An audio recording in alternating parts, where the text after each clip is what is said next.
can't buy. It resides between my eyes. Walked through the fire, came out better on the other side. See, life's like a beach if you find the sand. And right now, I feel like 100 grand. You are listening to Inspired Insider with your host, Dr. Jeremy Wise. Dr. Jeremy Weiss here. I'm founder of InspiredInsider.com, where I talk with inspirational entrepreneurs and leaders like the founders of P90X, Baby Einstein, Atari, many more, how they overcome big challenges in life and business. Today, we have, when I say extremely impressive entrepreneur and intrapreneur, that's an understatement. You could look him up on Wikipedia to prove it, but Jay Samit is a leading technology innovator who's raised over $800 million for startups. He's sold companies to Fortune 500 firms, taking companies public. He's partnered with some of the world's biggest brands like Coca Cola, Microsoft, Apple, just to name a few, and everyone from the Pope to the President to LinkedIn call on Jay to orchestrate innovation. He's also built global divisions for Universal Studios, EMI, and Sony, and he's the author of Disrupt You, Master Personal Transformation, Seize Opportunity, and Thrive in the Era of Endless Innovation. Hold that up again, Jay. Thank you so much for joining me. Good morning. Pleasure to be here. So I have so many questions. I always like to include a fun fact, but I want to talk about the book.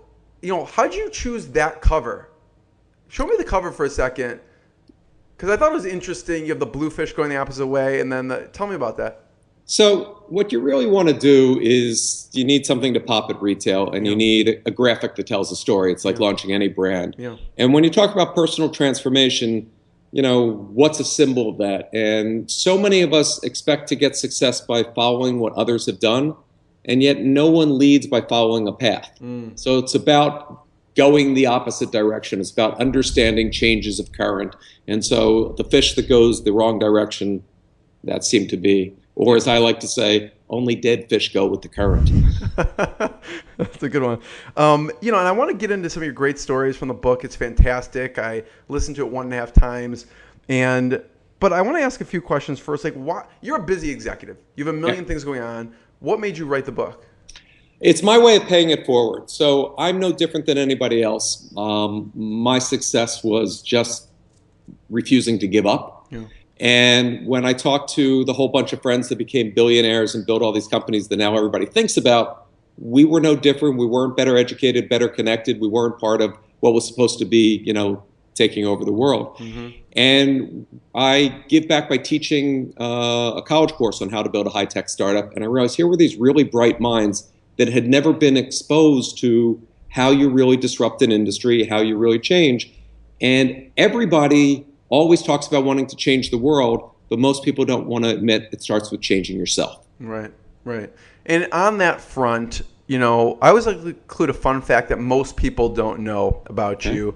And in the book, you talk a little bit about this, but a personal about yourself, transformation, innovation. You had the goal of doing trapeze. Why and how did you accomplish that goal? So one of the things that I talk about is when you do self-disruption, it's akin to doing plastic surgery, but you hold the scalpel. You have to really see what's holding you back. And for many people, they were told they're not good at math, they're not good at this, and that's all BS. And we have the cognitive research in there that you can become anything. Mm-hmm. But there's a thing called the Matthew effect. Mm-hmm. From the Bible, those that have much will be given, which shows that those that are told that they're good at something will spend more time at it and become good at it. Right. So athletes become good at it, whatever. But there's the reverse effect. So my mom forged my birth certificate to get me in school a year early. Came from good intentions, but that meant I was always the smallest kid, the weakest kid. And so from day one at 4 years old, I'm bad at sports. Right. I was so bad at sports that I did not like the concept of sports. Right. I grew up with this. I'm lousy at sports. I don't watch any games. I don't follow anything. I know nothing about that part of it. So when I came to the realization, here I'm successful, here I've disrupted, telecommunications and fast food and automotive and all these industries, but I wasn't honest with myself. And when I said, what baggage was I still carrying? Mm-hmm. I was still 4 years old, and I'm now 6'1", but still saying I can't compete. So I said, okay, when I turn 40, I'm going to be an athlete. What would be something that I'd want to do. And I'm one of those guys that always liked the circus and always liked those type of things. So I tried to pick something as athletic as a person of 40 could do. And I decided I was going to learn how to do trapeze and fly through the air. And not only did I do that, but the other thing, which is that I did that I didn't even know how amazing it would be. Yeah. Have you ever seen, it's called teeterboard? One guy stands on one side of the seesaw, the other guy jumps on it, you fly in the air, and he catches it. So I was that human, juggling pin. It was the coolest moment of my life because you actually don't have to do anything except not panic. The guy who's catching you is doing all the hard work, and the guy who's jumping and making you go. But as long as you don't panic, you're the guy up in the air doing the cool thing. So the proof of it was similar to, Tony Robbins telling people the gimmick of walking on fire or whatever. You're limitless. The only limitations you're putting on yourself or your career are you. So get those other voices out of your head, and Disrupt You is all about how to go through that. And once you figure out how to do that, you can do that with any industry. Right. So how did you get the voices out of your head? Because that's not easy. It's ingrained in you since 4 that you're not an athlete and you can't compete and you can't get in shape. What did you do mentally and physically at that time to accomplish that goal, I guess? So at the time I was president of the world's largest record company, EMI. And I had a guy working for me who was on the Olympic wrestling team. And his problem was he could never medal because he couldn't put on enough weight. Like the most bizarre thing that you've ever heard, because for weight, him was muscle. Right. And he would eat whole jars of peanut butter every day. And so I said, listen, I had a doctor's note out of PE since I was like 8. Give me a list of 20 exercises and that would do every part of my body. And part of changing is making a commitment. Not a I'll try, not a I might. I will do. So I committed that I would do these exercises twice a week. Not a big commitment. First time I did it, I was knocked out for a day and a half. Went back later in the week, and eventually got that it was 40 minutes that it took, and suddenly weight came off me, muscle came on, and I suddenly felt like what an athlete feels like. So it was huge to go to, almost like someone should just go to a mentor who's done it and have them boil down what they should be doing. And that's part of the secret of success in business. There are mentors waiting to help anybody become successful in any field. You can find them on LinkedIn. You can reach out. It's not, hey, I saw you on LinkedIn. Will you mentor me? It's, hey, I saw that you have expertise in this area. I wanted to ask you a question. And start that dialogue. And everybody would like to help the next generation because it validates that we feel like we've accomplished something in our lives. So who do you consider your mentors throughout? Probably the most influential, and because he's so modest and so quiet, he's hardly mentioned in the book.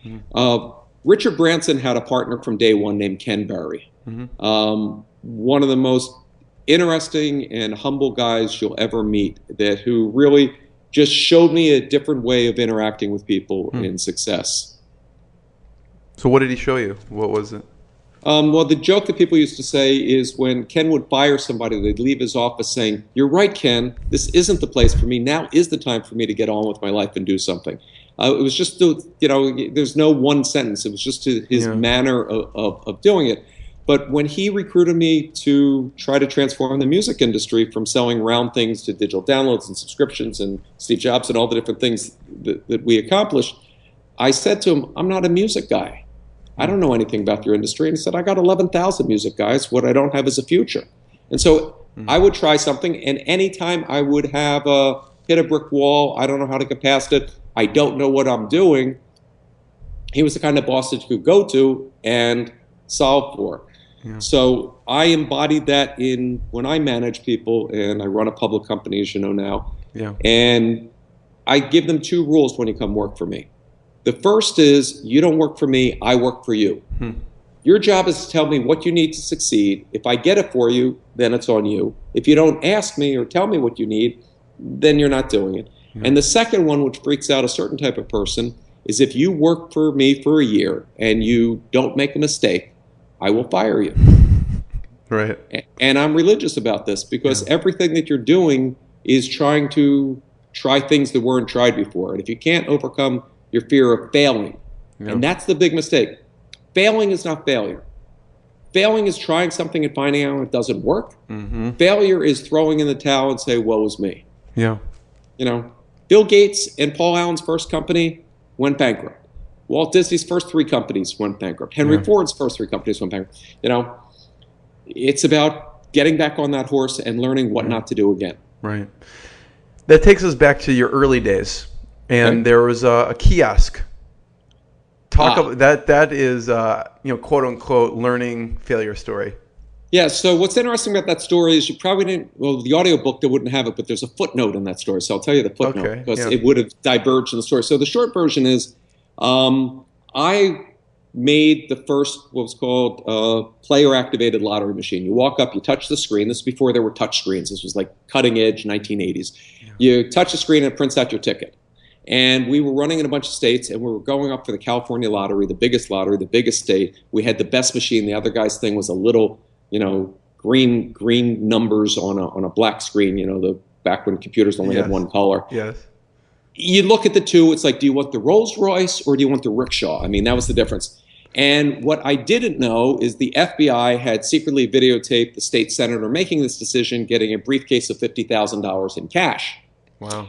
And his name was Senator Alan Robbins. He went to jail, but he awarded the guys that gave him the bribe. They got the contract. I didn't see that. That wasn't in the audio. Yeah. Yeah, that's a footnote. They didn't overturn the contract when they caught him for taking a bribe, right? So they got the contract. Here I had this great machine. I thought I was going to make a fortune. This was going to be my mark in life. And I'm coming home dejected, like, I put every dollar I had into this and tried everything. Right. I'm in my early 20s. Why did I fail? Why am I a failure? Oh, my God.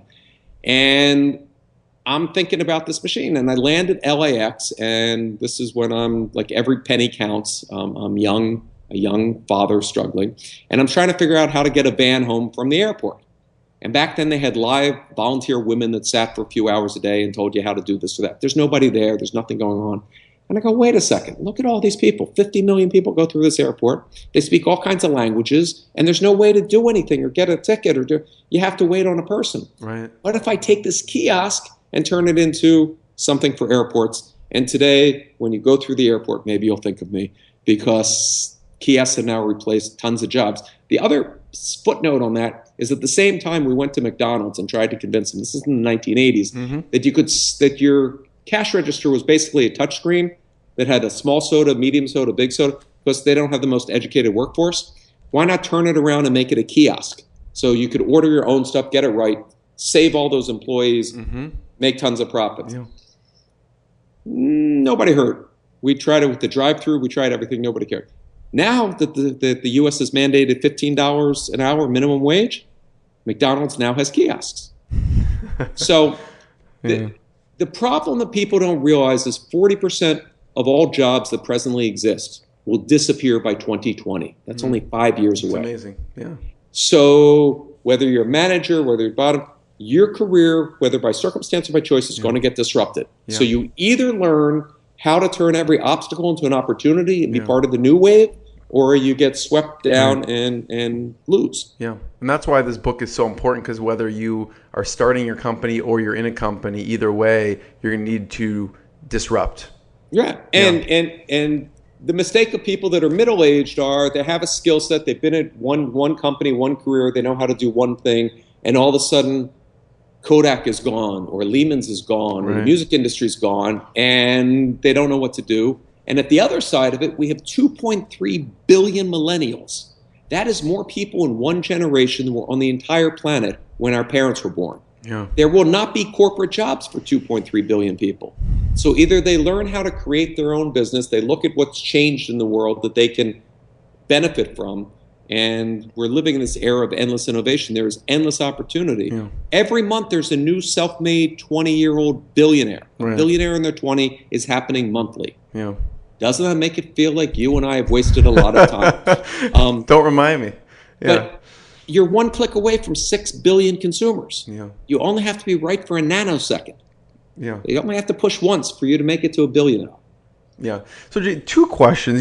What I see people bring up as an obstacle for them mentally is, one, how do I even come up with something disruptive? And two, once you do, how do you execute on it? Like, many people may have had an idea for a kiosk, or maybe not, but you executed on it. How did you get from walking through having that idea to actually getting it implemented? So let's break it down in two things. So let's talk about the idea. Yeah. So most people think an idea is this fully formed, flux capacitor moment that you go, oh, I've got this figured out. Okay, Right. You're Doc Brown. Right. In reality, if you have problems in your life, congratulations, you have a better chance of being successful, because all that success is solving for others. Yeah. If you solve for a whole bunch of people, you become very wealthy. Wow. So what are your problems? Well, I was in traffic today. Well, how can I make traffic go away? Well, the phone company knows where my phone is. It's in my car. It also knows that the phone in the other car is in a different car. If we tell one car to go left and the other go to right, that's the basis of Waze. Guys stuck in Tel Aviv traffic, so about as far off from Silicon Valley as you could get on the globe. Right. The second part is you don't need to know all the steps in the journey to go down your path of disruption. Yeah. You need what the end point is, and you can work back some of the steps and you'll figure it out. I see, yeah. So implementation, you only need 2 skills to be successful and to implement anything. Drive and persistence. Everything else can be hired. So I've been associated for 3 decades with some of the most cutting edge technology on the planet. First video on a computer, first social network, on and on and on. I'm not an engineer. I don't write code. I teach at the largest engineering university. I saw that. And I don't read code. So the point is, you don't have to know everything. You have to be honest and know what you don't know and what you'd get to market quicker hiring somebody that knows rather than learning it yourself. Yeah. So when you saw that problem in the airport, what did you do to actually, there must have been a million steps in between to get that implemented. Well, one of the stories that I talk about in the book is I came up with a solution for Ford Motor Company, and I'm in my 20s in Los Angeles, don't know anybody in Michigan, anybody in automotive, have no background in the auto industry, and I tried to solve for how do you get there, and I tried to imagine who is somebody that a top automotive exec would like to meet. Right. It's the Midwest. They all like football. Michigan State. One of the football coaches was retiring. What's he going to do? Seek him out. And I hired him as head of sales, though he didn't know anything about computers. They'd go in, talk about the game from this year. What's the kid here for? Okay, here's the business. It really was that simple. So how old were you at the time? 25. Wow. Yeah. And once you crack that code that you can reach anybody, you can make anything happen, it's empowering, and you suddenly become limitless. Yeah. It's a superpower. Yeah. Knowing how to disrupt. Yeah. And so next, what gave you the idea for Jasmine? So my name is Jay Allen Samit, and it was mine. So that was the name of the company. So I came out of college, like many kids today, that I did everything I was told. I got the good grades. I got top of my class. I got good test scores. And boom, there's a recession. There's not a job to be had. Yeah. Well, one of the things I don't recommend people doing that I did is I fell in love real young, and I had kids real young. And so there I am with mouths to feed, and there's no jobs. So I took $1, and there was one of these ads that for $1 they'll make you a couple hundred business cards. So I made up a fake company, and I went around knowing that I had a computer background, and the only other people doing computer effects in Hollywood was a guy named George Lucas and Industrial Light and Magic. Okay, a little known name, little known name, yeah. Now, with that little known name came mighty big budget and price tag. So I figured if I could be the poor man's ILM for the guy who couldn't afford the big effects, there would be some business out there. But no one's going to hire and believe a 20-something-year-old. But if I work at this mythical company that nobody goes and visits, so one day, this took off. We're doing all kinds of stuff. I worked for all kinds of clients. And one day, the client wants to see the operation. There's no operation. You farm out everything and you hire bright people to do stuff. Today, we think of business working this way, but back then you had a company and an office. So we went to a prop house and we got those fake computer fronts like from mainframes and stuff and strung Christmas lights behind them, put him behind some smoke glass. That was the back room where stuff was doing. So I call them Winky Blink, so all the lights are doing. And I had all my friends come in and just sit there and look busy and just do something. And, we got millions of dollars worth of business. So what was Jasmine for people who don't know? We did special effects for movies, and then one day there was a joint venture between Pioneer Electronics in Japan, Universal Studios, and IBM. It said, we're going to make an interactive video that you can say yes or no and branch. It was called the Laserdisc. So they said, do you know how to do this? Now, this is something that they spent tens, hundreds of millions of dollars to invent. Had no idea what to do with it. And I only asked one question, do you have a budget? They go, yeah, we have a huge budget. But yes, we know how to do it. So the tip for success in Jay's axiom, the Samit saying is, be the best in the world at what you do or the only one doing it. Because if you're the only one doing it, by definition, you're the best. So I was always the first one in the new thing. And what made me successful wasn't that.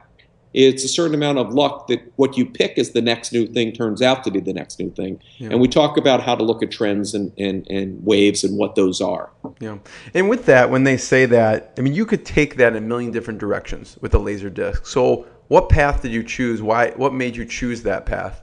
So I was convinced it was better. Back then you have Betamax and VHS had just come out. They're grainy, they look like crap in the whole bit. And here's something that never deteriorates, never breaks. You can go from the first minute to last minute. You can branch. You can do interactive training, storytelling, and all this stuff. And I couldn't see how this thing could lose. There was no way. Turns out I was wrong because they put in the same channel as the other devices that recorded, and this didn't record. And everybody figured, wow, what I really want to do is record. But that technology a decade later grew into the CD and the DVD. So the lesson there is sometimes you could be absolutely right, but you can't control the timing of the market. So then it was who had a problem so big that I could force Laserdisc down their throat to solve it, right? And that's what you have to look at. And you can go to universities today and see that scientists have spent billions of dollars on research and patents that are just sitting there waiting for a business person, a marketeer, to come in and look and say, wait, can I have this product that you spent all this time on? I think I can turn it into something. Yeah, that's a great idea. What was the high point of Jasmine for you? That's a good question. I hate having to think out loud.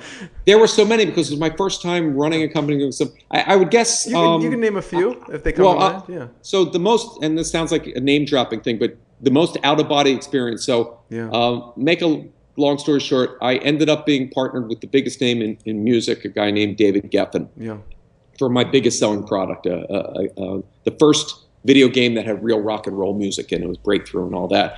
And I get a call one day that he was talking with Steven, and Steven wants to meet. And I'm like, Steven who? And later he would form a partnership called DreamWorks, so Steven Spielberg. And I'm sitting there, okay, the richest man in the music industry and the richest man in Hollywood have nothing better to do but sit around at night playing a game that I made, and this is cool. I mean, very cool. You put yourself out there, you create something, and you don't know where it goes. Right. I mean, if you would have told me that I would be sitting with my little software company and the President of the United States would call, or that you end up partnering with the Pope on something, I'd be asking you what you're smoking. But if you can have a big enough vision, it will attract other people, and you become a Pied Piper of change. And if you think of it, anything that's ever been accomplished in the history of mankind was because somebody went out and started with an idea. And it was so attractive that others followed. Yeah. So what happened after they were playing your game? So then I got to meet Steven Spielberg for the first time, and he's like, what do you want to do? And I go, well, you happen to have a property that I think would make a great video game, and my kids love it and I love it. It's called Animaniacs, and he goes, sure. And it was a whole different dynamic than working with the studios before, because every time Warner's, which actually owned the copyright, said, no, we don't want to do this, we don't want to do that, I go, do I have to call my partner? And they go, no, you can do it. There's also an interesting story about how you got a meeting with David Geffen. Yeah. So So we were working with Microsoft. We created the first video on a computer, and Microsoft was the end-all to end-all, biggest company, and Bill Gates was the richest man in the world. And I realized that this technology would work better with music videos, but I didn't know anybody in the music industry. I didn't know how to do that. So I thought, what if I could get, this before everybody had email, what if I could get Bill Gates just to write a letter of introduction to David Geffen? If you get a letter from the richest man in the world telling you to meet somebody, I'm pretty sure you'll take the meeting. Perfectly makes sense. Very valid thing to do. I don't know Bill Gates. That was the missing piece of that story. But I was working with Microsoft on the stuff, and I knew that if I could make Windows cool and video for Windows cool, it would help them hit their numbers. I knew somebody there, and there was this nice woman in charge of video for Windows named Melinda. And what I didn't know, and here's the luck and the kismet of life, is she was dating somebody back then. She is now Mrs. Bill Gates. So somehow this letter then goes out to David Geffen, and that's how I ended up partnering and getting into the music biz. Yeah. Yeah, Jay, what I like your thought process is you always go to the end result, even if you're and not work sure. backwards. Yeah, and work backwards. Like, I need Bill Gates to write a letter to David Geffen, and then you just and then you start visualizing what steps will right. take.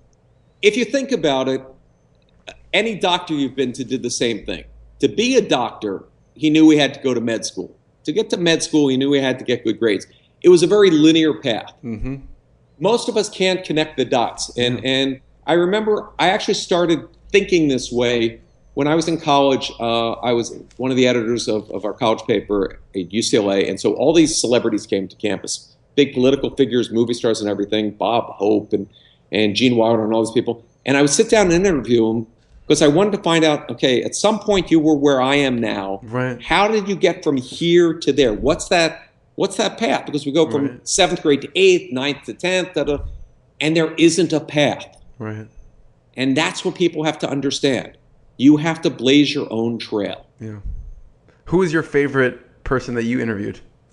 The one that's one of my heroes in life was Doug Henning. So getting to meet Doug was amazing, a famous magician. Gene Wilder wrote me this thank you note that I still have somewhere, that it was the best biography of him ever done. I mean, it was just really just amazing. Yeah. And you start realizing that these aren't magical, special people with special powers. Right. They are people that put themselves out there and risk failing. Yeah, I like what you said, that it's almost the linear path to disruption is kind of going to the end result, and working backwards. You know, working backwards isn't going to be like a linear path, but that's kind of the thought process behind it. And Reid Hoffman, who everybody knows as for starting LinkedIn, but he also was PayPal and first money into Zuckerberg's hand and everything. He has a great expression that a real entrepreneur jumps off the cliff and assembles the plane on the way down. And And that's really what it is, because once you take the leap, there's no turning back. You'll do whatever it takes, and you may crash, but you learn a lot. Yeah. And you ended up in selling Jasmine. Yeah. So sold that. Should have sold it earlier. Had many offers that I was too young to understand. And when you're in your 20s and very successful, you know everything and you're the smartest man in the room. So people wanted to take me public. Somebody wanted to give me a third of their company, which would have translated to $6 billion. I didn't know any of that. So when I now mentor young entrepreneurs, when I sit on boards and stuff, I can tell them, not because I always got it right, but because I have more scars on my back than most. Yeah. So when you sell it, then you become an entrepreneur, right? Yes. So I want to talk about that transition. So all my 3 straight gigs in life were going to very large companies: Universal Studios, one of the biggest Hollywood studios, EMI, the world's largest music company, and Sony, the largest consumer electronics company, to change the company. Yeah. And so in the case of the 2 media companies, they had to figure out how to get in the digital age, how to get on the internet, what to do, what's their future. In the case of Sony, it was they had all these divisions and made different stuff. A Walkman does this, a Bio does this, a TV. The idea that they all have to talk and interconnect, which is now common sense, was alien to the politics of a giant corporation. Right. So learning the advantages of an entrepreneur is you have the deep pockets of a corporation, right, and the branding and the awareness. The downside is you're fighting an entrenched battle over turf. right. So most people at big companies are not trying to say, how can I make the company better? How can I make more money? How can I be successful? They're interested in one thing, and that is self-preservation. Keeping their job. Plain and simple. Yeah. So to anybody listening, if you want a practical tip, and it took me over a decade to learn this, I would walk in to pitch Intel, and I've got the greatest solution for Intel. I can do this for Intel. I can make Intel money, or Ford or whatever. Wrong. Figure out what the motivation is for that person across the desk. I can get you a promotion. I can get you more turf. I can make you look good to your boss. I can, help you survive. That's how you close a sale. I love that. Yeah. So what was an interesting motivation that you saw someone else had because you took the time to figure it out? You can quickly see that there are certain divisions that wish they could get control of another division and kill them, or make the other, make part of their own company fail. That's a very common motivation. Wow, that's crazy. Yeah. It happens all the time, and I'd name names, but we're recording this. Right. No names. Yeah. That is a weird motivation. Yeah. There's people that want to get noticed in their company. So a common example, especially in the digital space, is you're of the generation that lives on the internet and is connected and understands social media, and the CMO doesn't and could care less, but has to do something in digital. So you'll get noticed in the Wednesday marketing meeting because they're doing this little thing. And on a feature film like a Jurassic Park that would have a $40 million marketing budget, they're going to spend $100,000 on the internet. But you could get noticed for that $100,000. Right. And so it's finding those people that want to get noticed as opposed to duck and cover and go for that mythical gold watch after 20 years. I talk about it at length, but that idea that security robs ambition, it's really the illusion of security that robs ambition. That, most of those big companies will not survive. Of the Fortune 500, this is the 60th anniversary of that term, only 57 have survived as Fortune 500 companies. Wow. So if you got the great job at the big company, it's not going to be there for you to retire. So Jay, what's your favorite story from the Universal Studios days? I know what my favorite story is. I'm not going there. Really? Why? This was at a time when executives were dictating emails to their secretaries. So trying to explain to people. So I just had hired and created the first auction on the internet, and this morphed into what we know as eBay. Yeah. And I'm getting there, and you're all excited. You're part of a giant studio. You have your golf cart. You have a big title and all this stuff. And I realized at the end of every picture, they just pay a guy $5,000 to take away whatever props, and just destroy everything and sell it. And I said, what if you auction these things off on the internet? Not so much that you're going to make a bunch of money, but it's free publicity that, Jurassic Park's out, or Flintstones are out, or Liar's out, or whatever. You're all about great ideas. Fantastic idea. Yeah. You couldn't get anybody. You could hear crickets in the room of, we're an entertainment company. Why are we on the internet? This makes no sense. Go bother somebody else, kid. Right. And what years it took me to realize is, yes, I was absolutely right. And I used to, bang my head against the wall going, why don't they get it? It's not their job to get it. It's your job to communicate in a way that those living in the past can understand it and embrace the future. Right. I once went to one of the three biggest companies in the world when I was president of the division of Universal for this brilliant idea to transform their product and part elevator at the CEO's floor in Armonk, New York, at their worldwide headquarters. And I'm walking down the hallway, and every desk has an IBM Selectrix on it, not a PC. And I'm like, this digital conversation is not going to go very far. And I was right. So, you can be too far ahead of the curve, and that's called the bleeding edge. Yeah. No, I like in the book how you do tell stories about this, and essentially you take responsibility for not communicating and not saying they just don't get it. So I like that aspect. It's like you can only really control yourself and how you communicate whatever the idea is. But you hit on a key, and I tried to avoid using those words in the book, but it's all about you have to take responsibility. Everything in your life is a choice. Yeah. Okay?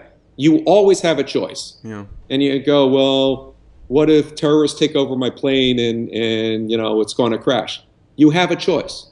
It doesn't mean your choices are all good choices. Right. But the guys in Pennsylvania on 9/11 said, we're going to die, but we're going to die with dignity and try to do something about it. So in every business decision, you have to say, how can I make it successful? What do I have to do? And there is always a positive outcome. Yeah. So go back to the eBay. I mean, there's so many good stories, but so that you say that. So then how does it get to eBay? Oh, they did. The studio, was 10 years before anybody in Hollywood used eBay for marketing. Right. We partnered. eBay was trying to get customers at the time, and we came up with this thing called summer camp for eBay, where we went to swap meets and we put a school bus, and if you would walk through the school bus, you were handed a nice cold ice cream cone. Okay. Yeah. So everybody would go for their free ice cream at a big swap meet. But as you walk through, there were people explaining and signing you up how to use the internet, how to use eBay. What were you looking for at the swap meet today? Oh, an Indian motorcycle headlight from 1927? There's one for sale right now. It's only $12. People go, oh my God. And what happened out of that summer tour is the average person on eBay at that time, this is in the mid-90s, was 40 plus and would spend 45 minutes on the site when the average person on the internet was 20. Right, right. So there's always a way to solve things. Yeah. No, I bring that up because I know that you were doing something with the White House, right, alongside, which was, he wasn't the founder then, but now was the founder of eBay, right? Well, so I had this idea when I sold my company, and I'm always trying to figure out how to give back. If I've been this fortunate and I'm lucky to have whatever connections or skill set. Yeah. So when I started Jasmine, you have a lot more free time than you have people paying for your time. So every year I'd sit down with the crew and say, what's a pro bono project that we can do and work on together and enjoy and give back? And when I bump into people, it's those projects, designing museums or this or that everybody remembers and you don't remember what you got paid or this or that. So I started writing about, there was a famous Supreme Court case, Brown versus School of Education, where the definitive answer was separate but equal. Right. You didn't have to integrate. Some people could have different schools, but they'd be equal. And it was BS. All classrooms were not equal.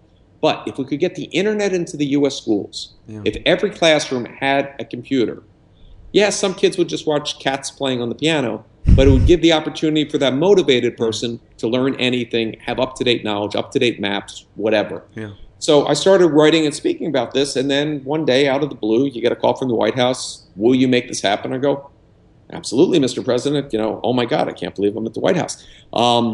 This original opening of the book, I had a ton of iced tea before that meeting, and I'm sitting there through the whole meeting going, are you allowed to go to the bathroom? Do you have to raise your hand at the White House? What are you supposed to do? I'm like, just keep it together, Jay. You're with the most powerful person in the universe, and you're acting like an idiot. But to make a long story short, President Clinton and Vice President Gore empowered us to try to do this, and with one catch. There wasn't a single dollar of taxpayer money available.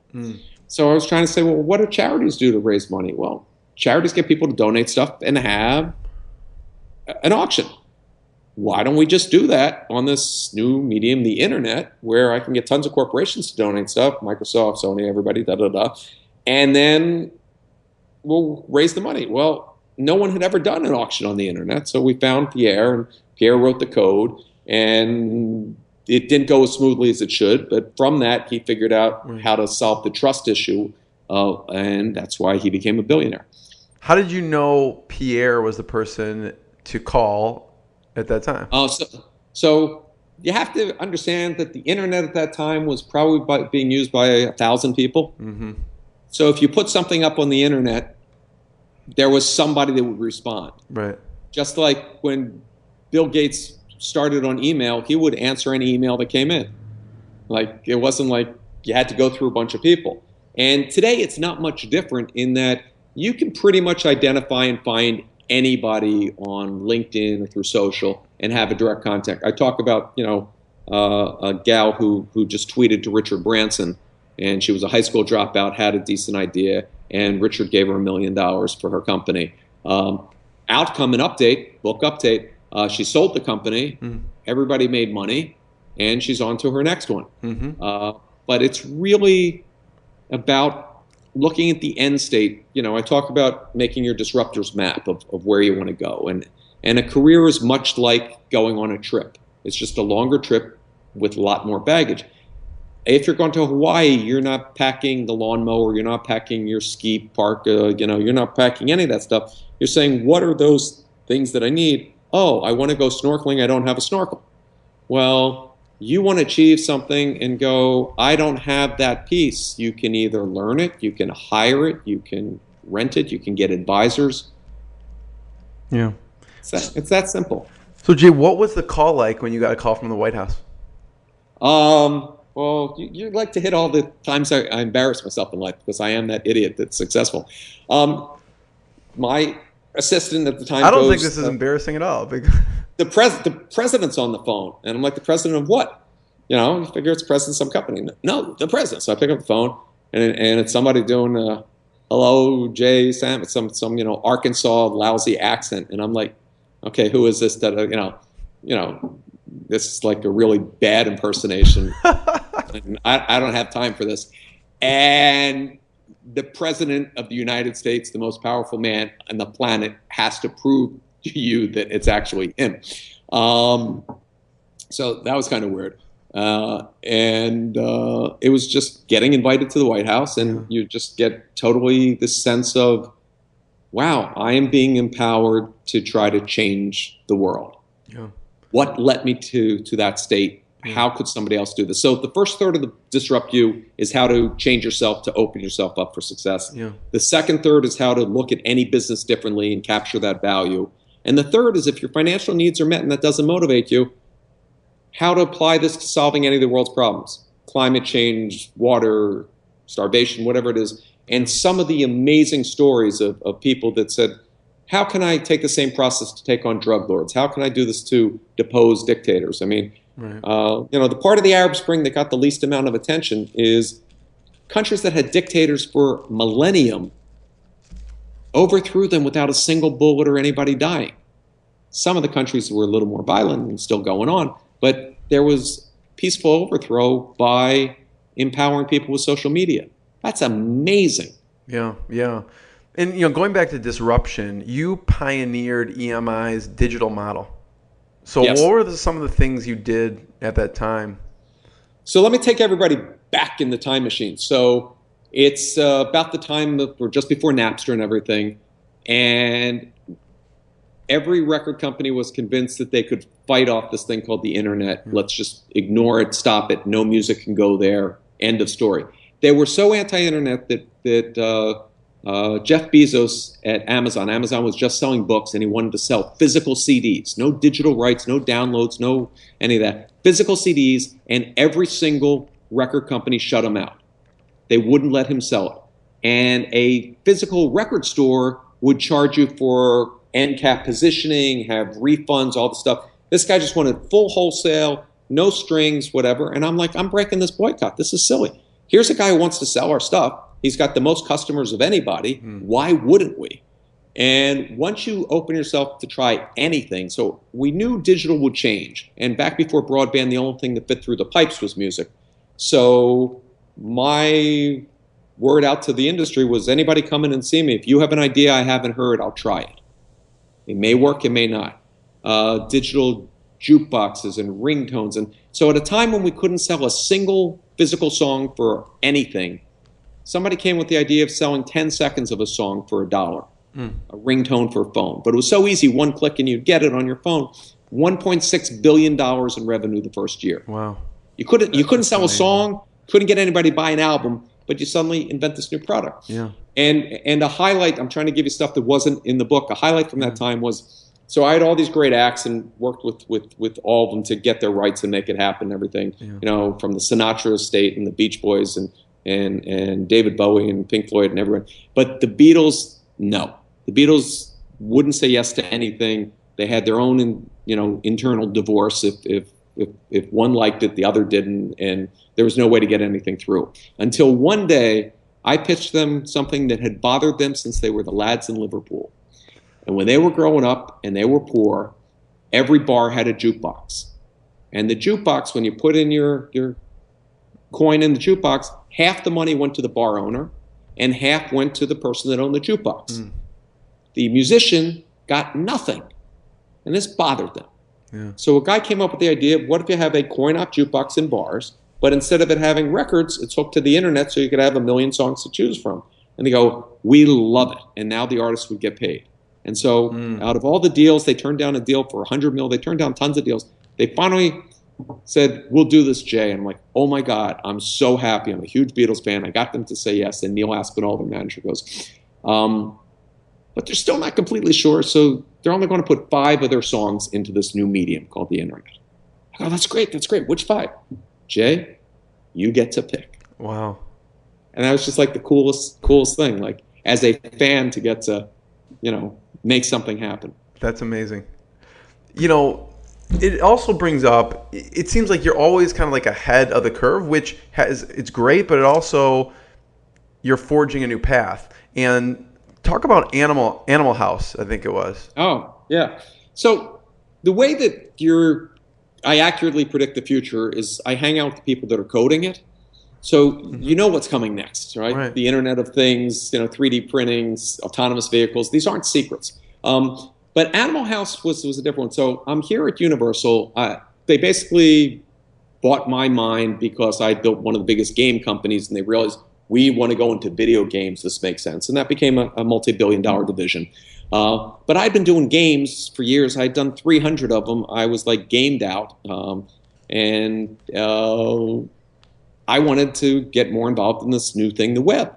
And so I'm trying to figure out, how do I convince my day job that this is something that they should do? And I'm like, wait a second. Who's going to embrace the internet? Young people. They're going to want to get their own email address, not their parents. We invented what we're doing. We invented voice over IP 10 years before Skype. And we said, wow, everybody goes to college. Colleges didn't have email addresses yet. What if we become the unofficial college website? So their college website would say, here's your major, and here's the building, and the history of 1792. And this would be, here's the cool bars in the neighborhood. Here's, everything that you need, everything you need to get laid. So I knew this would work, but I couldn't figure out how to sell it. So I'm going through, I'm president of the division of Universal. I'm in charge of digital. And I go, aha, we're coming up on the 20th anniversary of their highest grossing comedy film ever, Animal House. If we name this college site Animal House, then I could convince people that this is important for them to sell VHS copies for the anniversary. Right. When in fact, we got 1 out of 5 college kids to join the first year. It became a huge social network until one day, basically, my bosses are like, why are we on the internet? Shut it down. So why'd they shut it down? My mom raised me not to say things that aren't nice. They didn't get it. There was nobody seeing the internet as a medium for making money. The idea that we could amass the largest young people audience that would then buy their music, go to their movies, watch their TV shows, and all those various things. Everything that seems common sense today, when there's only 10 million households that have a computer, the other 200 plus million people are like, what are you doing? Yeah, because at that point there were millions of people on Animal House, right? We hit 1 million people in about 6 months, which was amazing considering there's only 5 million college kids. But the average 50-year-old that was running a division of a major corporation in mid-1990s wasn't on the internet, wasn't using email, and had no idea what we're talking about. Matter of fact, just to put in perspective, the #1 e-commerce site back then on the whole internet was a company called Kona Coffee out of Hawaii. And you're going, huh? Because people didn't know what the internet was, so a reporter wrote about a store that you could buy their coffee beans from. And so many people wrote that story in so many publications that everybody went and bought their coffee beans. It wasn't that the internet made them successful, it was all the press that went around it. So I talk about the importance of earned media and how that's so key today. Yeah. So Jay, when does the Pope come into the picture? Short version, the Catholic Church was worried that they were losing a generation to computers and video games, and how do you reach in this new medium? Remember, religion had figured out how to have, programming on television, but they couldn't figure out the thing. And I required everybody in my company to answer tech support calls, and we get a tech support call one day. And while you're waiting for the guy to reboot, you want to just talk to him. And I, as the CEO, took calls. And this guy, I think his name was Timothy, was on the phone. And I said, "What do you do?" He goes, "I'm a father." I go, "I'm a father too. I've got 2 kids." He goes, "I'm a Jesuit." I'm like, "What's that?" Make a long story short, worked in the IT at a place called the Vatican. When you stop and think about it, you think of the Vatican as this old thing, but it's got to have an IT department. You're running 1 billion plus people and billions and billions of dollars. So I said, I've always wanted to do a CD-ROM about the art collection, about the, everything in that library, and, put it out there in the universe. Suddenly you get some phone calls. The next thing you know, you got, Peter Ustinov recreating scenes of Galileo. You've got every photo of every piece of art. You have the Pope's Choir doing the history of Western music. Right. And you're guaranteed with a bestseller when you have 600 Catholic dailies around the world and magazines that give you free ad space. Wow. And my favorite headline, I think it was either Variety or Hollywood Reporter, had a headline, CD-ROM. Exactly. Yeah, I love that. That's great. And very, very fun. And Robin Leach, I don't know if you're too young to remember. No, Robin of course. Lifestyles of the Rich and Famous. Yeah. I made it my answering machine for a while, but in that episode it goes, and Jay Samit has the answer. The Pope. What's next in technology? I don't say these things to brag. I say these things because I'm no different than every person that took the time and the energy to try to improve themselves by listening to your show. Yeah. And before I forget, let me give a gift to everybody that gave the gift of their time today. Yeah. There is a 40-page workbook that goes along with this book that I created to help you take your notes and help you in your personal transformation. Yeah. If anybody reaches out to me on Twitter at Jay Samit, or my website, jsamit.com, my email, however you want to reach me, I will send you that 40-page workbook for free. Nice. Thank you. So that people can get more out of the book. The book, nobody does a book to make money. It's a labor of love. It's my way of helping other people do it in less time. Maybe I learned some shortcuts or a different way of thinking. Yeah. So Jay, what? And go on. You read it and you listened to it. It's practical stuff. This isn't, weird psychobabble. Right. No, it is. And it's, each story, you can draw a lesson on how to use it for whether you're an employee in a company or you have your own business. What story didn't make the book? Because obviously a lot gets on the chopping block. What are some of your favorites that when you look back that didn't make it? There's so many projects that should have happened that didn't. Mm-hmm. So I fail more than anybody that you'll ever meet because I try nonstop. Right. And so all your greatest things that should have happened and you should have tried and da-da-da. What are some of those? That's a good one. Yeah. I'll give you some great ones. So when we're early making the first multimedia computers and stuff, remember, nobody's on the internet yet. It's a weird way of just, there's no web. There's no, Mark Andreessen hadn't put a face on it. And I'm sitting there like, wow, I got to wait for this FedEx package to come with like 10,000 pages of documents from IBM so we can do work and continue. I'm like, what if we come up with a thing and we call it digital mailman? Like, we figure out how to connect people and give them a unique email. So we thought up this concept of email, and it just didn't make it to the top of the list. I mean, the number of things that are going to happen and change the world, you can't do them all once you do them. So there were a ton of those, where you just put it all together. And I'll give you one that was really personal and transformative. So it's one of the pro bono projects. So they were designing the Holocaust Museum for Washington, D.C. And everybody, probably the fastest fundraiser ever.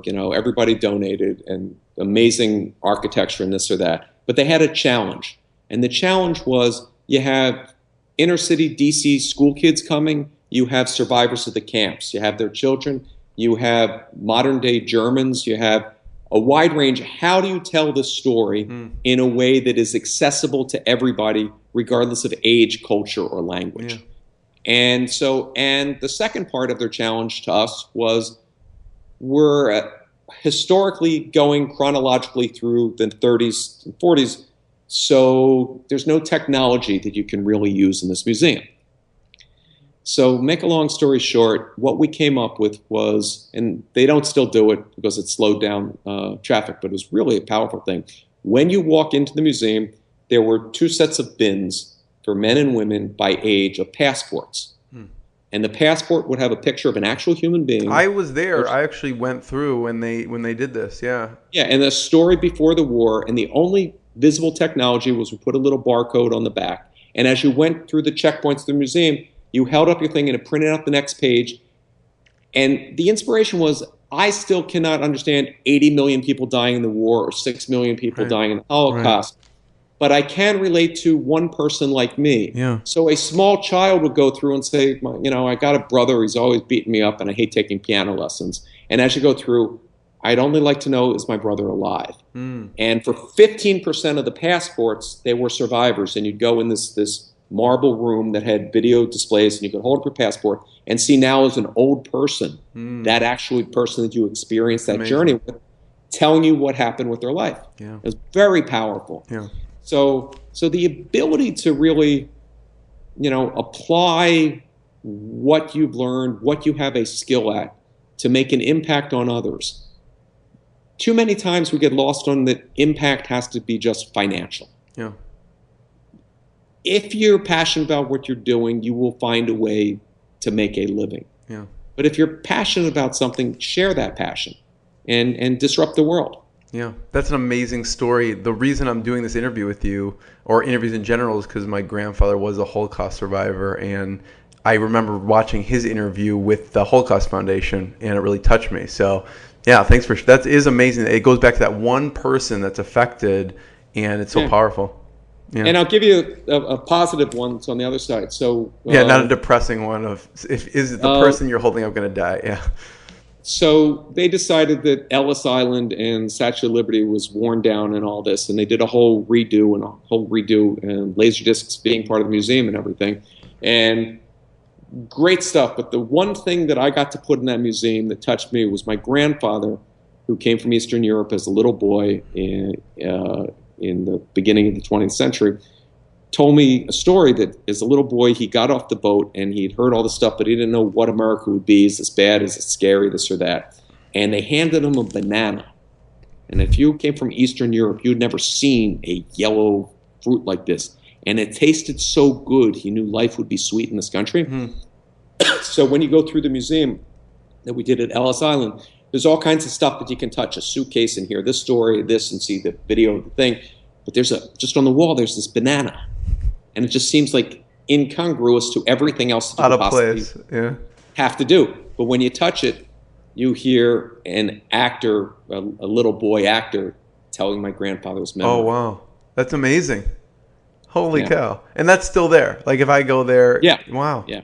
That is so cool. I love that.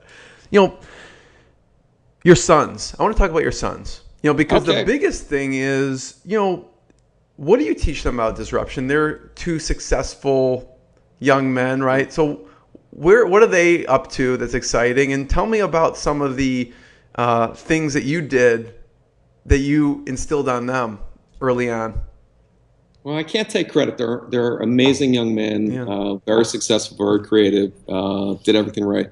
But I tried to show as an example as a father, not that I was flawless and father knows best and this big thing, but that I made mistakes, that I failed, that I tried, that I went out there and, I would also then, take them with me to explore all these things. And I remember at one of the first national eBay conventions, one of my sons was in junior high school and I took him with me and very bright, Danny. And he went around to interview all these people that were successful with businesses on eBay to try to understand what they did and disrupt in his own mind. Right. And what he took away as lessons are, if you sell one item, somebody else could sell the same item, and then everybody knows the price and you won't be. So you got to bundle things together. And you have to bundle things together that you normally couldn't find somewhere. And he came to me and says, Dad, I'm going to launch my own eBay business. I go, this is tremendous. What are you going to do?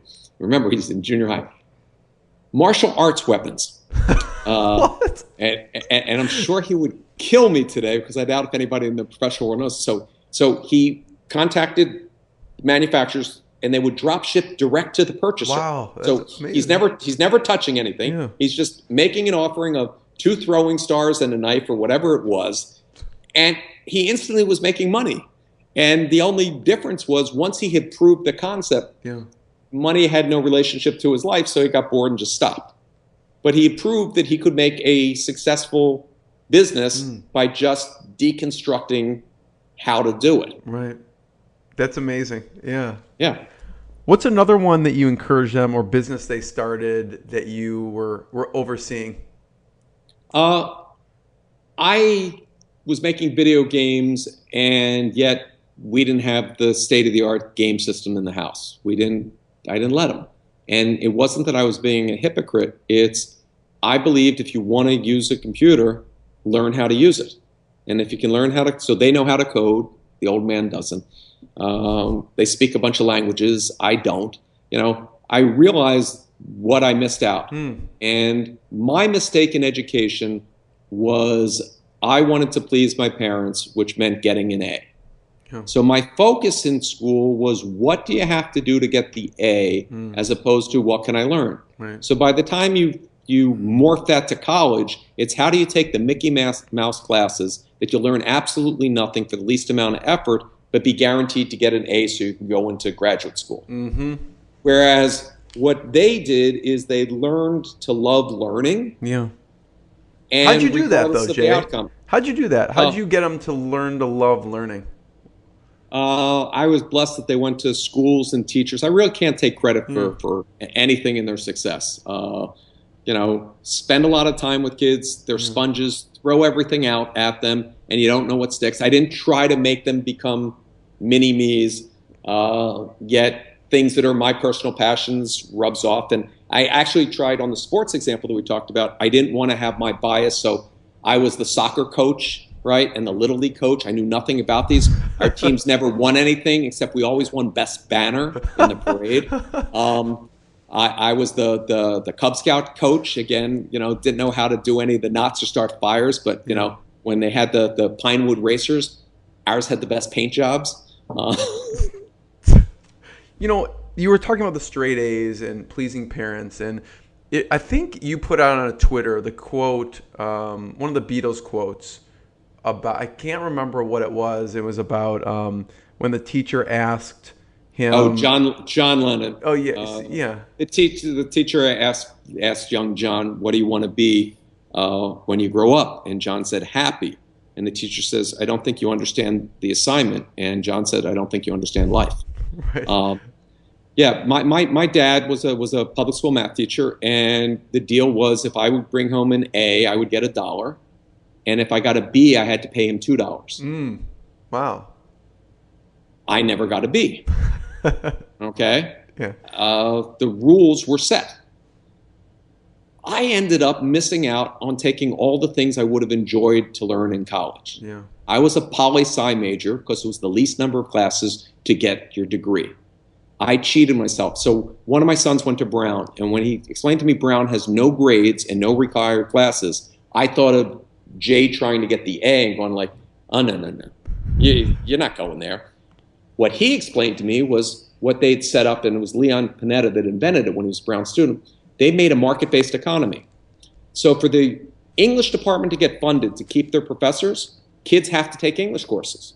If none are required, the only reason you would take that course is you heard it's an amazing class. Or the geology class or the history class or this or that, as opposed to, I hear, Rocks for Jocks is the easiest A. Yeah. I'm going to take that class. That's so amazing. Every teacher is competing to get a student, right. which lifts the quality of the education and makes students want to take those classes. Yeah. It's mind-blowing that you can disrupt the entire concept of how we do it. Yeah. Yeah. Wow. I had no idea. That's amazing. You've had amazing career, jobs, companies. What's been the worst job? Worst jobs.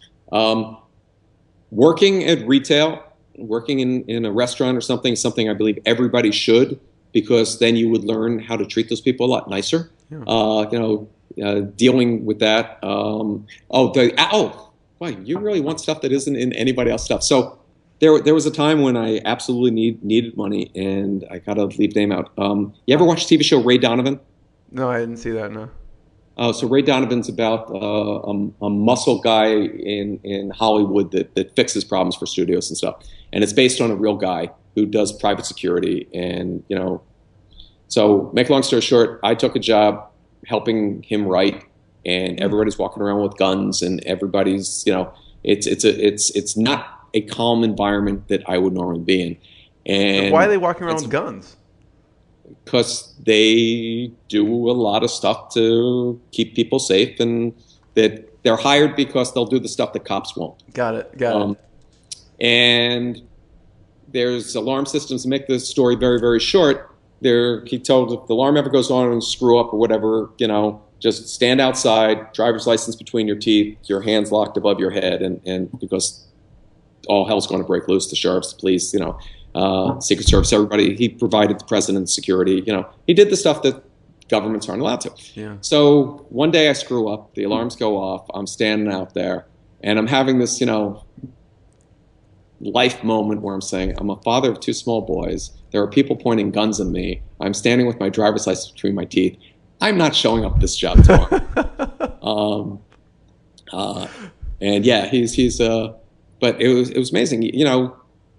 I don't want to tell tales out of school, but there's stalkers. There's real bad people that if you follow the rules, you have to wait till they do something bad. Right.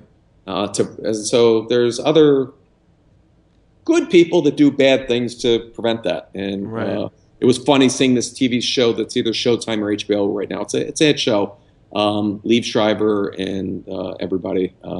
That's basically a fictionalization of this particular individual. So it's sort of like, I think I've seen like the bounty hunter reality show, maybe something like that is similar. Yeah, it's that type of thing. Yeah. Jay, so you also have had some encounters with Steve Jobs. Yes. What was that like? Steve, it's the canonization of him since he's died is really interesting. Steve was both ends of the spectrum at once. He was a visionary who could micromanage, very unusual. He was, I will succeed at any cost or break any rule or be as vindictive or, whatever. So had a number of different transactions over the years, and 3 for 3, he got the long end of the stick on all 3 times. Anything interesting about any of those that would be fun to tell? Lots of great ones to tell with out an audience and video. I see. Since it's Inspired Insider, Jay, I always like to ask, what's been the lowest point? And then how do you push through the tough times? So being an entrepreneur nowadays, you have crowdfunding, you have VCs, it's an established thing. Yeah. Going back 30 years ago, not so much so. It was a new world. It wasn't guaranteed that everybody was going to go into high tech. And so I funded my first company off of my credit cards. Probably the worst thing you can do, 20, 30% interest rates, penalties, the whole bit. And the lowest moment was when the guy rings your doorbell to repossess your car. Mm. And you're like, I need my car. And the humanity of that person to, give me a break, so that I could continue. You sometimes bet the farm, and you take risks, and sometimes you take risks that you shouldn't. And so part of the reason for doing Disrupt You is to show people other alternatives to putting themselves in that level of jeopardy that they might not have imagined. I talk a lot about OPM in the book, other people's money. Right. But there are people that will give a startup money that don't want any of your equity and don't want the money back. Yeah. And it's because your startup can help them solve their problem. And so, it's not all happy days, Right. Everybody looks at the Michael Jordan, slam dunk, and everybody looks at Tiger Woods and the hole in one. Right. What they're not seeing is the 10,000 hours of trying that it takes. Yeah. But if somebody really wants to hear this speech and this story, I was the commencement speaker at a college graduation. It's up on YouTube. I listened to that. Yeah, it's really good. Yeah. And what came out of the story was every one of my college friends that refused to give up. Yeah. They all had insane dreams, right? Yeah. The least attractive gal and theater arts major wanting to be a star, and she's ended up making more money than any of the pretty faces people know. I mean, just every single one made it to the top, and it wasn't like, wow, this was the extraordinary class and the planets aligned and we were all named Rockefeller or something. Right. This was just, if you don't give up, grinding it out, if you embrace failing and learn from each step, you'll make it. Yeah. That's what I love about talking to people like you and hearing this, because it's a reminder of, you see them on the cover of Forbes or Inc. or whatever, but what it took to get there were all those trying and failing and learning to get to that point. They didn't just end up there, after a year. It's like that 20-year success overnight type of thing. Yeah, and I talk about how to get those big ideas and how to, generate the zombie idea that can't be killed. And there's so much change right now that there are whole areas that nobody has laid a stake on, that you could be the best of the world, that we know the world's going there. It's much like the railroads coming from the East Coast to San Francisco, okay? If you buy the land in the middle, you're going to get to sell it to a railroad company. Well, we know what the end state is. You don't have to invent technology. This isn't about just tech businesses. You could do a restaurant. You could do a clothing line. It's about deconstructing the value chain, capturing the value, understanding how real business works, not some theory that they teach at MBA schools that involves graphs and charts and BS. Yeah, and I encourage anyone to get Disrupt You, because there's the practical stuff you're talking about is almost teaching people how they come up with ideas. Like you give a lot of examples. I won't go through all of them, but the design one where, Kate Spade didn't invent the purse, they designed it. So you can look at that in any industry.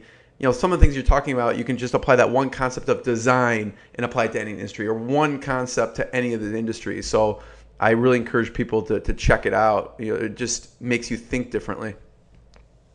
Terrific. On the flip side, Jay, what's been the proudest moment? Proudest moment. When we hit that point from Net Day and the Netathon and everything, that every classroom in the United States was hooked up to the internet. Mm-hmm. And that only took 18 months and not one dime of taxpayer money. Yeah. That was an amazing feeling. When, each time you come up with a wacky idea and it actually happens, I remember sitting in the back of the plane when we did the concert at 30,000 feet with Sheryl Crow. The most audacious, insane PR stunt idea ever. And I'm just sitting there kind of like, yeah, we pulled this off. I mean, it's remember to celebrate what you have. The biggest mistake entrepreneurs make is they grind it every day and they see how far in the future that goal is. Yeah. Stop for a second and look over your shoulder and you'll realize how far you already came. Right. People don't tend to measure that. As far as you shoot for the stars will always be outside of reach. Okay? Right. But as long as you're shooting for them, you're getting a lot farther than, this country was pioneered by pioneers and then settled by settlers. And I try to tell people, stop settling and, go be a pioneer, go explore. So Jay, what was the scene like on that plane? Just describe it for people when you sat back and you're like, wow.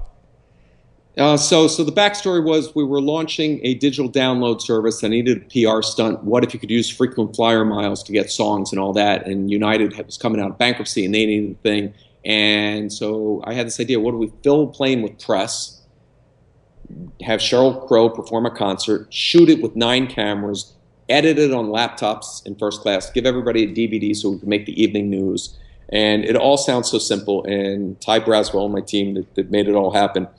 By the time we get to that moment, I'm just sitting. There's nothing for me to do except watch it unfold as you imagined it, or better than you imagined it. Yeah. The little things of, by the way, when you change altitude, the strings on a guitar change and this or that. So making an instrument tune at altitudes is a whole thing. Not something you think about. Yeah. Yeah, all those little details and stuff. And, would all this equipment interfere with the equipment of a plane, and then everybody crashes and dies? So United was required by FAA to do a test run with just my employees. I'm like, you guys don't have to do this.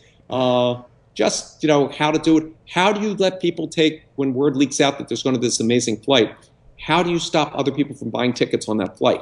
And nobody could figure out, because, the scheduled flight and the plane and everything, they have this massive software. They're not going to change the whole software for us. Yeah. And I'm like, well, every 7 years, Tuesday the 1st is Tuesday the 1st. So let's just go 7 or 14 years in the future and tell everybody to book their ticket on that flight in 14 years, and just put this flight's canceled, and then switch it the day of. I mean, all kinds of fun little tricks, but it was cool. Yeah, that's amazing. So Jay, we've talked about a lot of things. What should we leave people with as far as advice or thoughts moving forward on Disrupt You? So let me get on a soapbox for 2 seconds. Go ahead. When we look at Ferguson, Baltimore, the problems in Greece, ISIS, these are not problems of race, religion, culture, nationality. These are massive unemployment for those under 30. There are not going to be corporate jobs for 2.3 billion millennials. There won't be corporate jobs in the U.S. for 80 million millennials. If we want society to be stable, if we want there to be a middle class, if we want to be able to live in peace and prosperity, we need to embrace an entrepreneurial spirit as a society, and we each need to do it as an individual and collectively solve problems. Mm-hmm. And that's what Disrupt You is all about. It is really taking Occupy Wall Street from I'm against all this to I'm part of the solution. And when you see what teenagers are doing today, what the slightest movement that people are able to create and do, and the impact that they can have, if that doesn't inspire you, I always ask audiences when I give speeches around, are you living life or just paying bills till you die?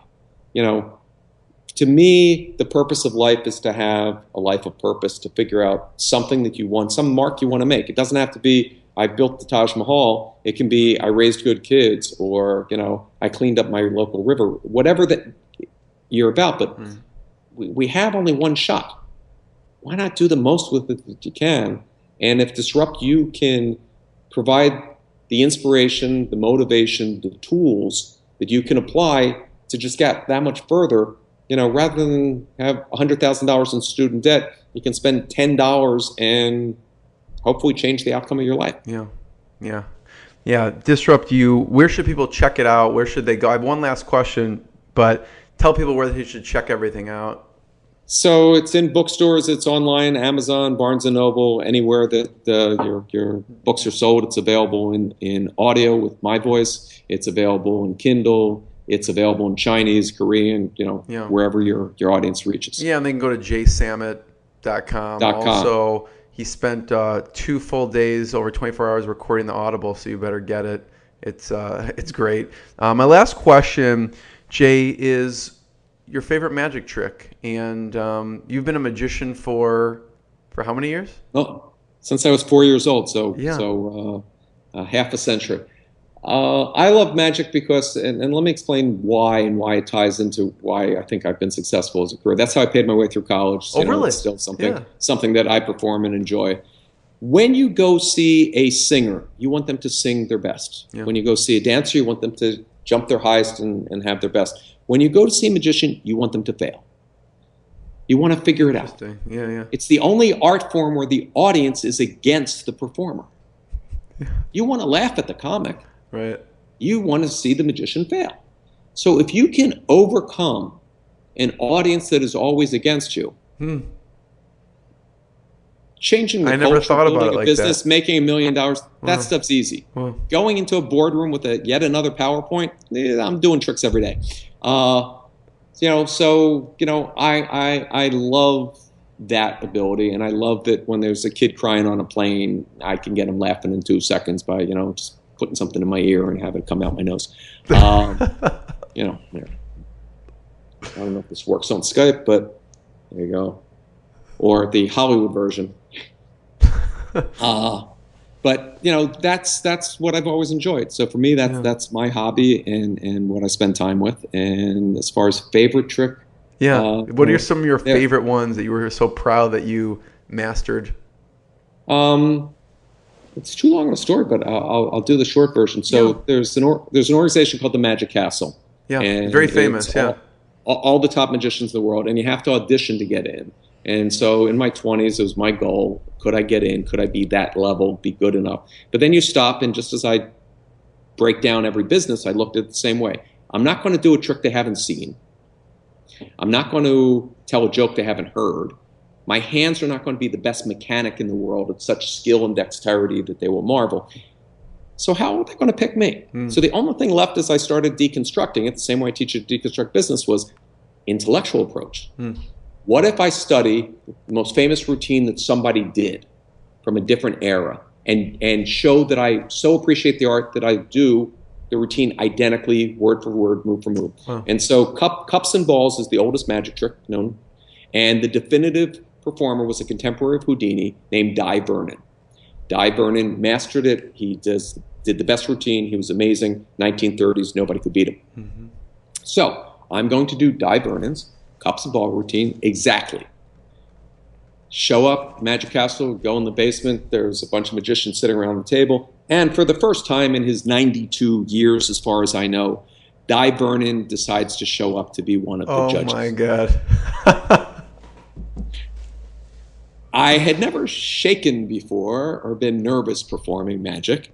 So this could have gone one of two ways. Either this guy's ripping off my routine or this guy sucks compared to how I do it. I couldn't see a good way that this was going, but there was no backup plan. So 6 people auditioned that night, and then you go and wait, and they go, you, and then they call the other 5 guys in, and I'm sitting there in the basement going like, really? You can't just like say something nice to me, before I leave, like try again or something. Just have me sitting here, like whatever. And what I didn't know is they told the other 5 guys they didn't make it in, and then they called me in. But, performing that trick for Dai, and, may he rest in peace, was like really a validation of not so much my skill, but the critical thinking that goes into trying to succeed at a goal. Yeah, yeah. So did he say anything, or did they just tell you you're in, or what do they tell you? Yeah, we had some conversations and stuff, and to fast forward this past year, the 2 Samit boys individually each auditioned. And really? So they did take, being in my act when they were little and me dragging them to everything, it stuck, though I didn't force it upon them. And one of them did a trick that the panel actually said to him afterwards, we don't know how you did it. Wow. We'd never seen it before. He really created something original. So very, very proud that tradition. What was it? Do you know? Not how he did it, but yeah. Do you know the game Boggle with the little... Sure, I love that game. Yeah. Yeah. So he's a Hollywood writer. He writes sitcoms and everything. And what he did a whole routine about writing and everything. And he had somebody do the whole pick a card, and then he had Boggle, and he shook the Boggle, and when all the cubes fall in place, it then says the 3 of spades. Wow. The card that the person picked. That's amazing. Yeah, mind blowing. So can you see some of his stuff on YouTube or anything, or do they have anything? Does Benji have tricks up on YouTube? I should know the answer to that. I mean, he has other stuff up on YouTube, but no. Jay, a lot of great.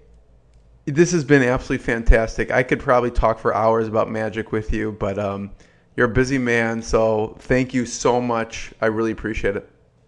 Thank you, and everybody. Disrupt you. That's right. Have a good day. Bye. What I got, you can't buy. It resides between my eyes. Walked through the fire, came out better on the other side. See, life's like a beach if you find the sand. And right now, I feel like 100 grand.